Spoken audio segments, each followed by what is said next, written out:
Okay, let's get started.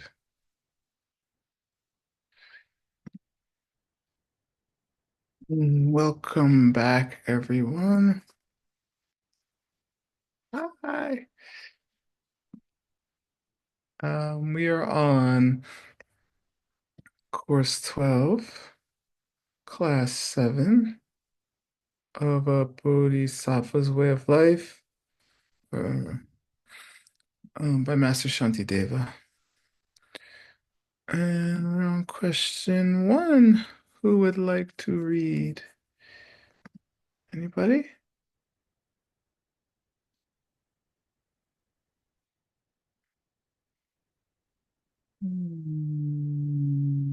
Hannah?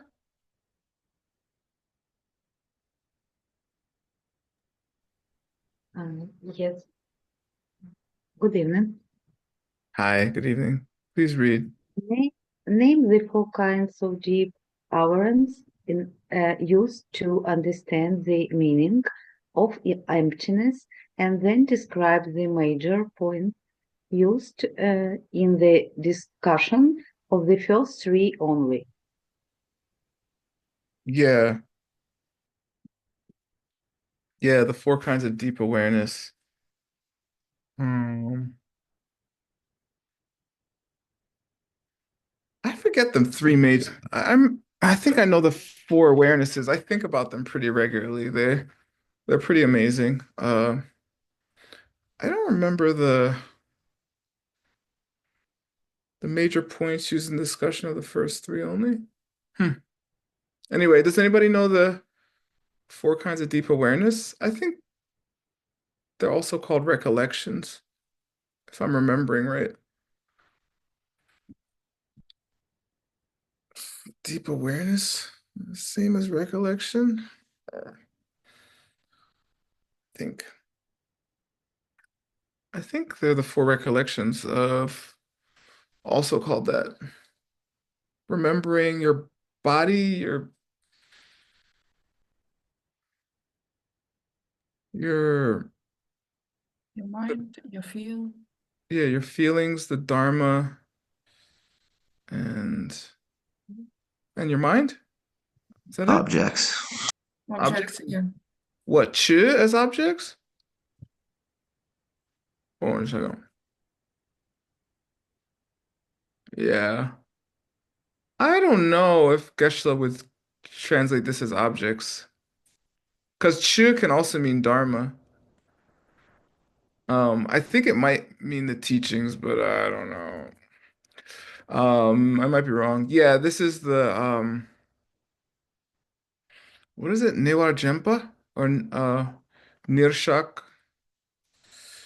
Yeah. All right. Mm, Hannah, read the first one. The deep awareness of the body, determining that the whole and the part of the body have to nature of their own, and No that the nature of their body, own. uh, sorry, No nature of their own. no nature Yeah. of their own, Hmm. and that the body is therefore for like a dream and was and worse and worthy unworthy of improper desire for it, and that therefore for the person himself has no nature Yeah. either. Yeah, thanks. Yeah. Lu Drenpa Nirshak. Yeah. Drenpa literally means to remember. Um, yeah. Nir means like very or something. Newar. Uh, Shak means to place, like to put your awareness there, put your mind there. Um, it's a whole verse. I'll read it. Cha chen le tang, cha she yen lak, rang shin me par, tenla, mm, tenla, it should be wapa, but you say appa, tenla appa. The presentation that there is no nature to the parts of the body and um, to the body itself that has the parts, something like that. Tena lu milam tabu la chakpa mi rikpa te kangsa kyang rangshin me parjuppa. Excuse me. Tena, therefore, the body, lu, milu tabu, is like a dream. And mirikpa, it doesn't make sense. La chakpa, to be attached to it. Te, therefore, kangsa, people or person, kyang, also, um, drupa exists, mepar, with no nat with no rangshan, nature of their own, of its own. Yeah. All right, cool. Daria, read this one, please. The deep awareness of feeling, refuting the idea that the very essence of feeling could be something that exists by nature, refuting the idea that the cause of feeling could exist by nature, refuting the idea that the object upon which feeling focus could exist by nature, refuting the idea that the object state of mind in an act of feeling could exist by nature. Yeah, exactly. There's no aspect of feeling that has any nature of its own. Tsorwa Jampa Nirshak. Yeah, that deep awareness of Tsorwa feeling. Yeah. Uh, I'll read it because it's long. Tsorwe ngo rangshingi jupa gakpa. Stopping, refuting, excuse me, the drupa, the existence of the ngowa nature of feelings as rangshin, self-existent. Refuting that the nature of feelings could be self-existent. Mm. Teigi, their cause, rangshin, gi, oh, refuting that their cause could have any nature of its own. De mikyo rangshin gi drupa gakpa, refuting that the object, it being an object of focus, or the object it focuses on. Hold on.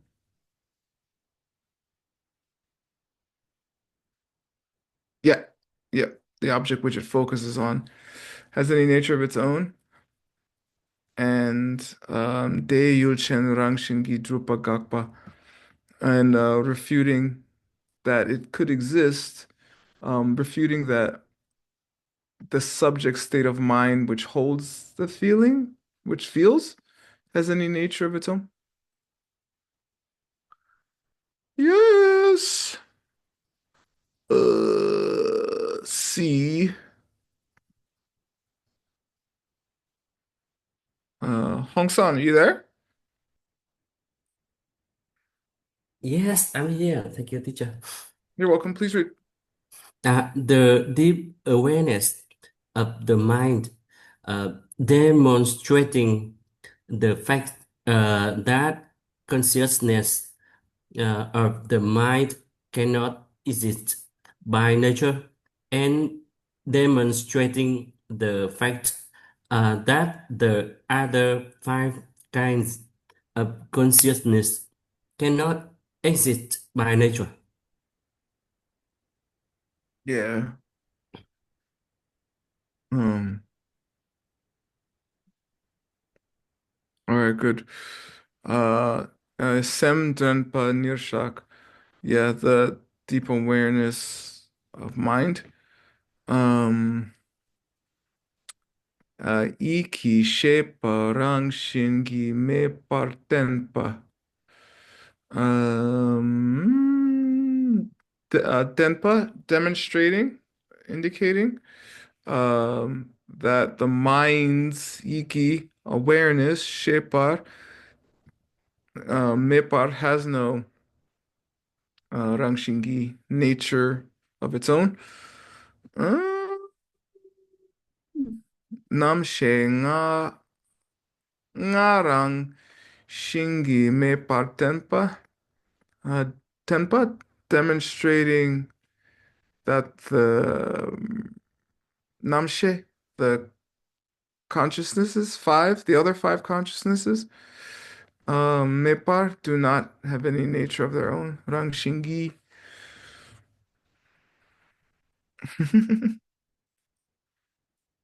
And D, I'll read it. The deep awareness of objects.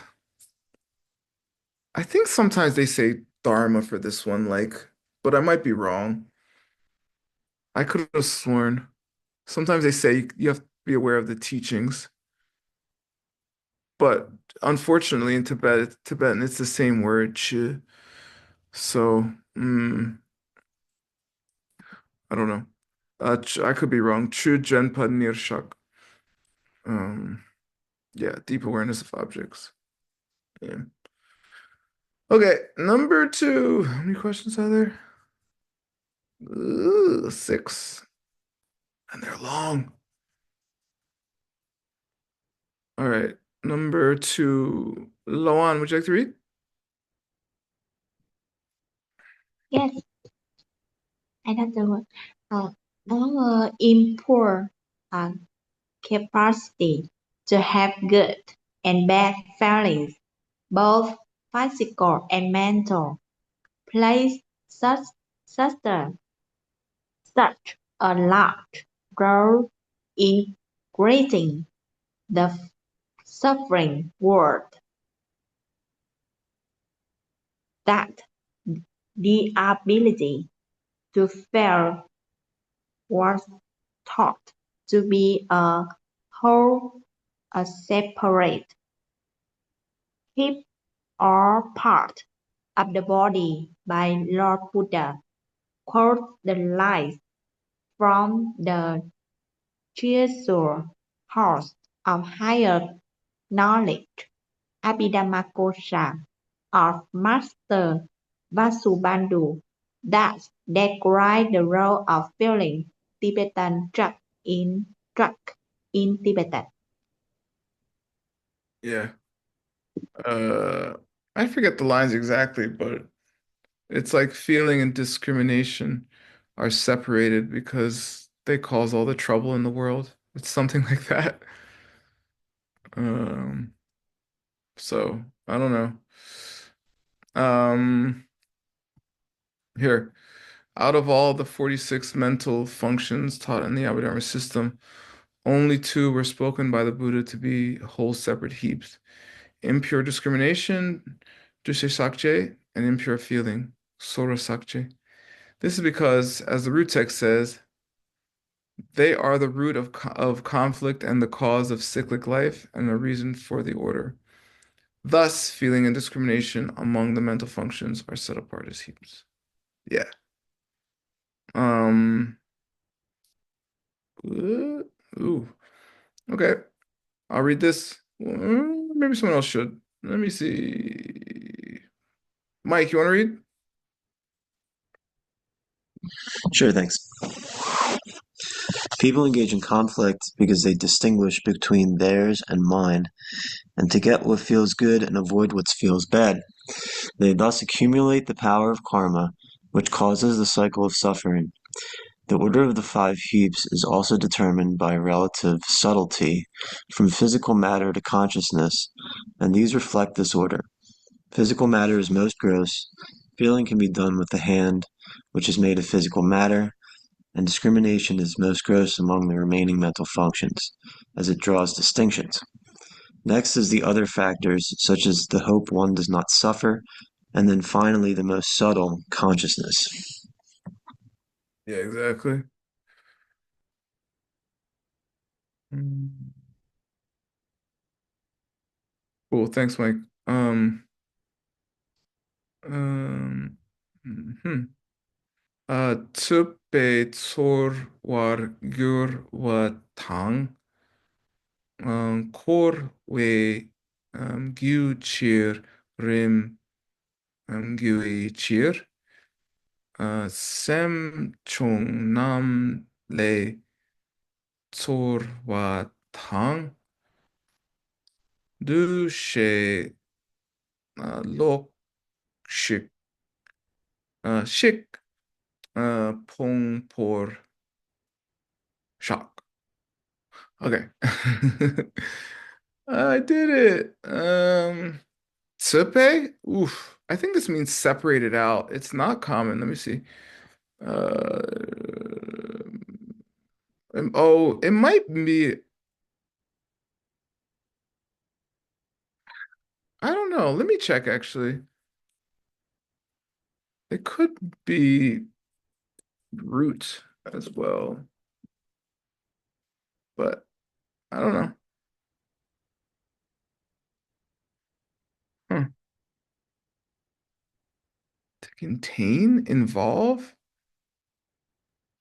I don't know. It could also be a idiom that I don't know. Ooh.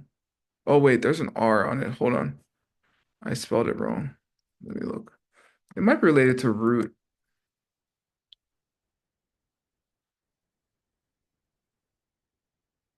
Uh-oh.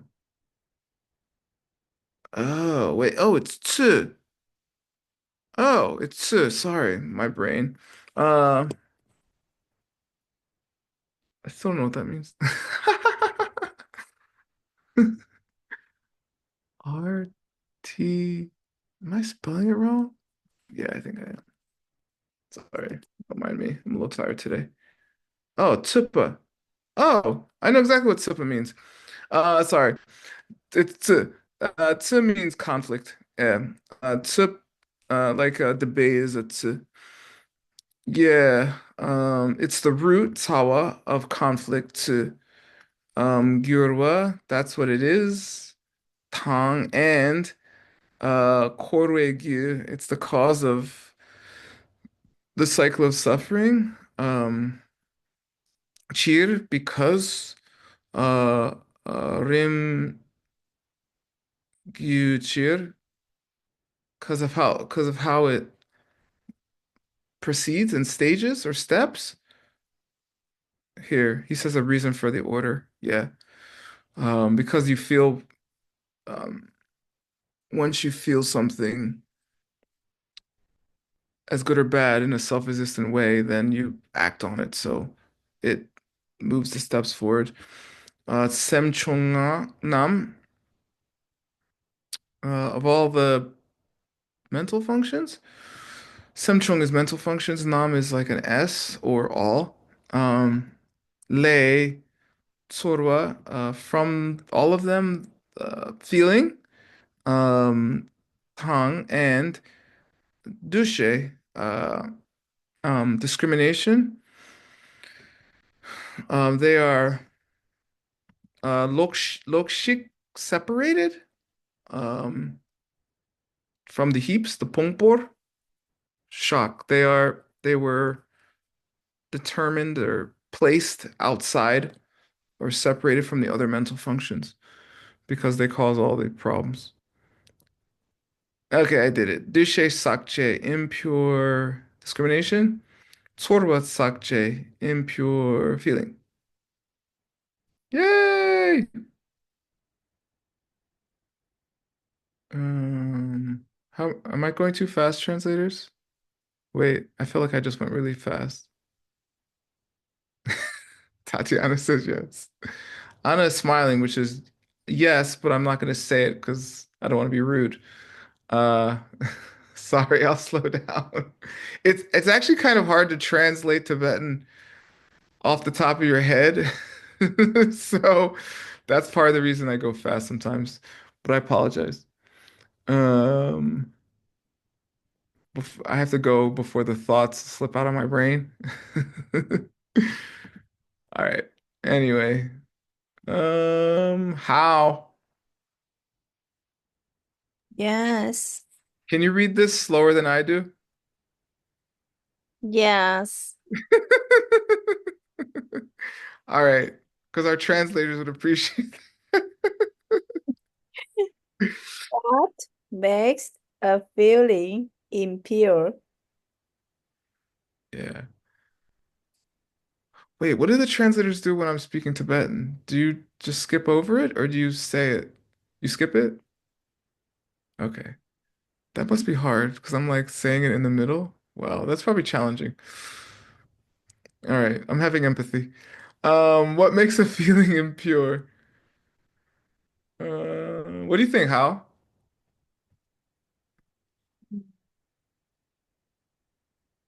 In Buddhist terms. The feeling is like we focus on the nature of it own. Yeah, good. Thinking, yeah, thinking something has a nature of its own and then that triggering the feeling, right? Yeah. Yeah.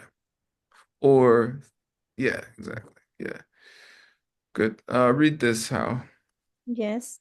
When it is involved with ignorance, ultimately misunderstanding the true nature of an object, and therefore to be willing to do a bad deed to obtain the good feeling or avoid a bad feeling.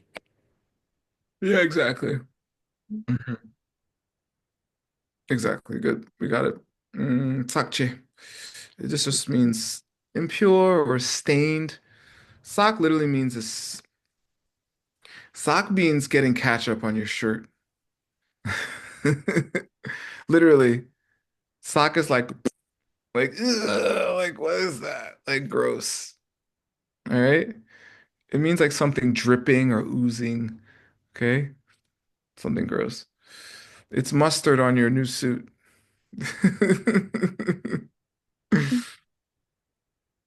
All right, cool. Um,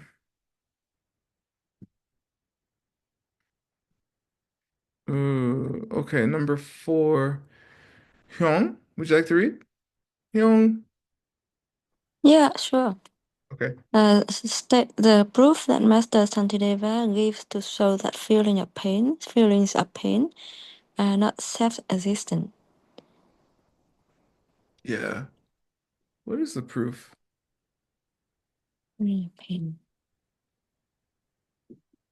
He already used the warrior one, right? Like a warrior.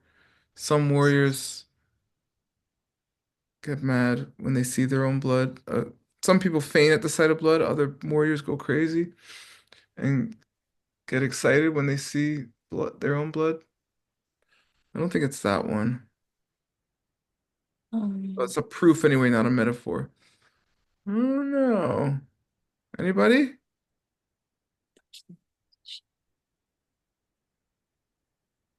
I mean, I can come up with my own proofs. Um, if pain was self-existent, first of all, you would always have it. It would never end. Second of all, every single time you did the thing that caused you the pain, you supposedly would have to have it in the same exact quantity, in the same exact way, every single time. And that doesn't ever happen. Hmm. Oh, never change. That's the first one I said. Yay! Okay, I was right. Um, read this, if feelings of pain had some nature of their own, that is, if they were self-existent and did not depend on our possessions, then they could never change their feelings to feelings of pleasure. Yeah, Mm. nothing could change. Nothing could actually exist, but that's a whole other problem. Thank you. Torwa dok nerang shingi drupna Shendu Gyorwa Mirik. Okay, I'm gonna try to do this slower. Okay, let's see. Tsorwa means feelings.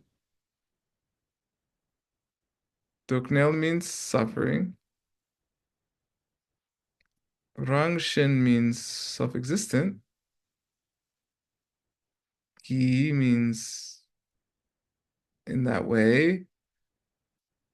Na means if. And drup means exists.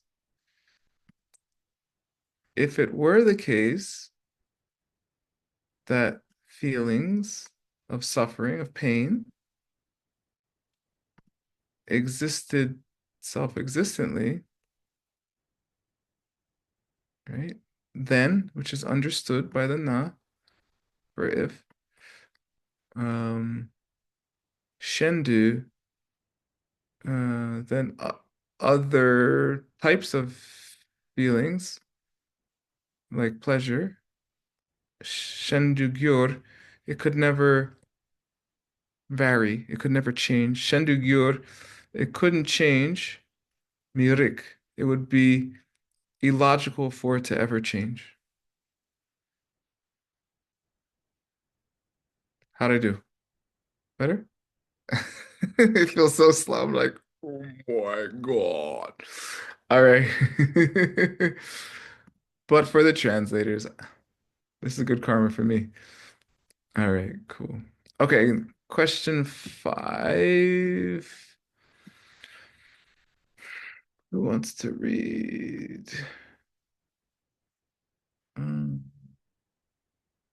Milan, would you like to read?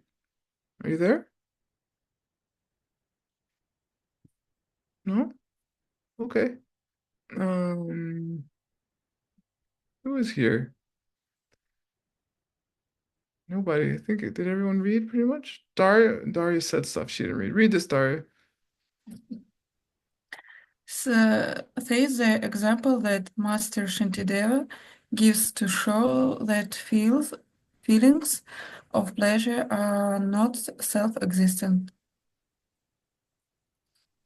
Remember the example, but I mean, your third helping of chocolate ice cream is not as good as your first one. So I don't know.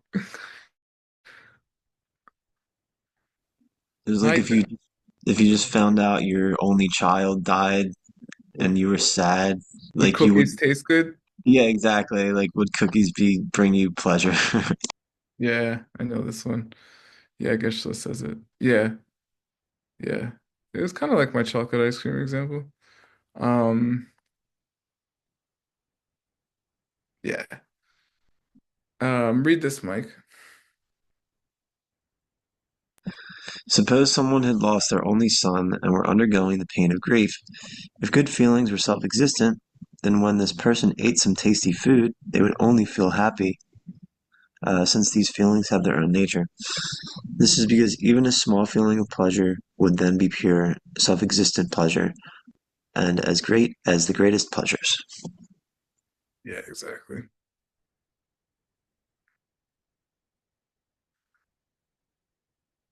The- wait, was there one more? Oh, I'm scared. I feel like there was one more actually. There is. Oops. Uh-oh. Jump the gun. All right, there's one more. Yeah. Oh, is this the 7-step analysis? Oh, this is quite famous. There's a very famous sutra called what do they call it? Questions for King Melinda. Um, and there's a famous Buddhist monk, I think Nagasena. Um, and this is where this example's from. Hold on. Yeah. And that king was one of the um, descendants of the Greek generals who took over in India when Alexander marched across Asia in the most successful conquest in human history. Um, yeah.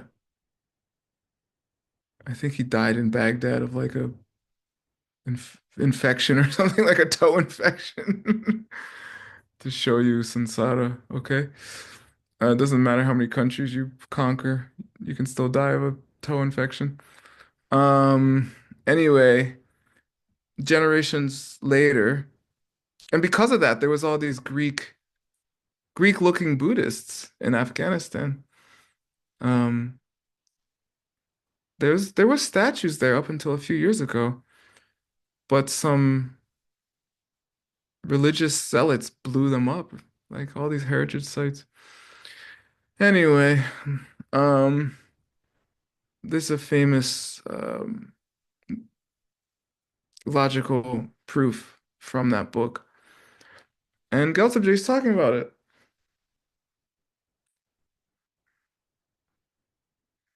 In this discussion of why the mind is not self-existent, Geltebje mentions that we should apply the seven-step analysis using the example of a wagon. List the 7 steps of this analysis. I always forget all of them, but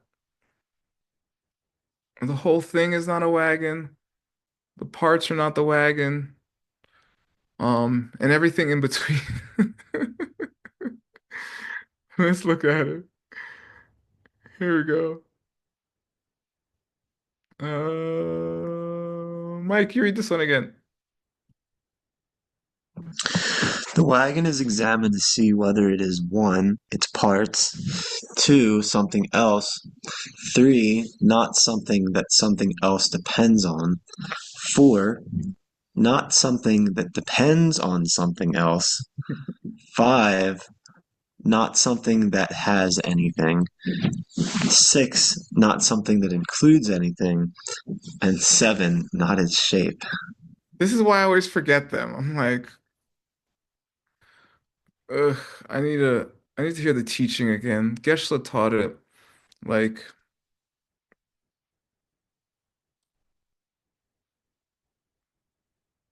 18 years ago or something. Um, yeah, yeah. I'll try to track it down. Anyway, yeah. Things aren't their parts. They're definitely not their parts. They're not something that something else depends upon. They're also not something that depends on something else. Woof. They're not something that has anything, I guess, in it, and not something that includes anything. And they're not its shape. They're not the outline. All right, that's not that easy.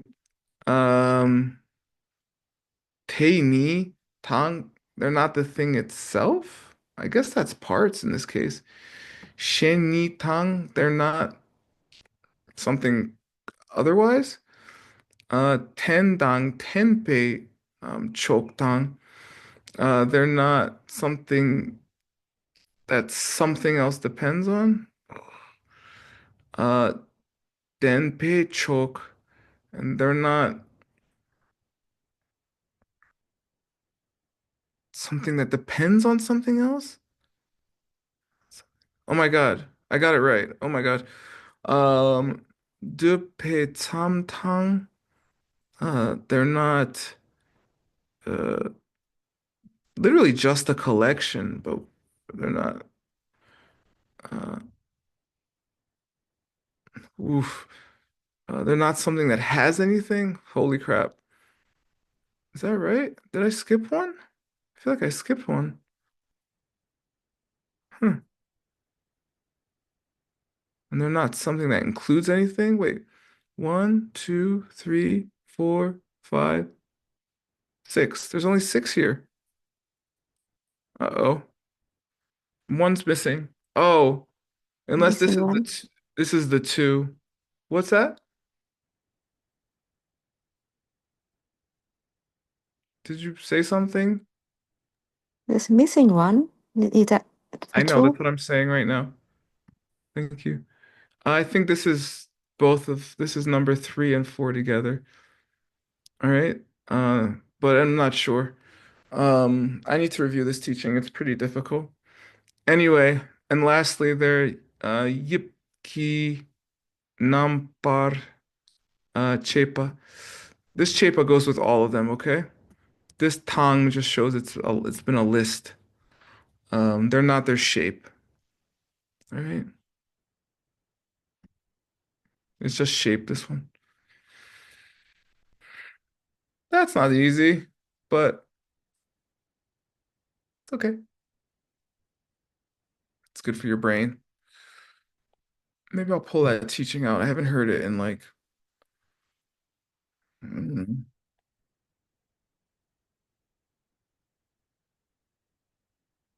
11 years or something. It's been a little while.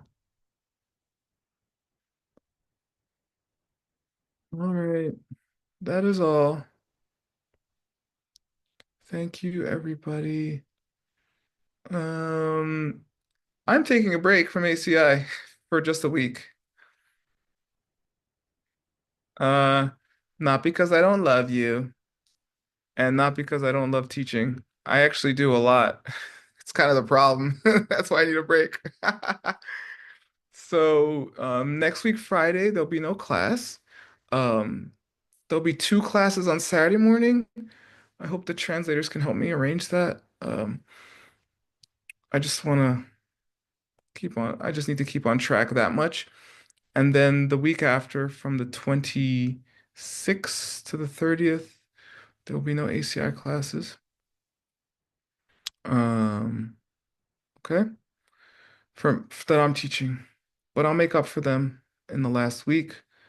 I'll be teaching all 10 classes of course 18 at my retreat now, which will be fun because if you come, you can finish course 18. Yeah. All right, that's You. it. What, how? Yeah, I just say thank you. Oh, come on, how? Dạ, cảm ơn thầy. Come on, how? Thank you, Thank you, teacher. translators. We're gonna meet Uh, you. good job translating my motor mouth. Mm. Cảm ơn thầy. All right. Thank you, everybody. Take care. I'll see you tomorrow morning. Also, this class will be at 6 a.m. tomorrow, and then G-Box at 7. Okay? Yeah. So if you want to come, we'll have fun. Thank you so much. Yeah, thank you. You're welcome. Bye-bye. Thank you.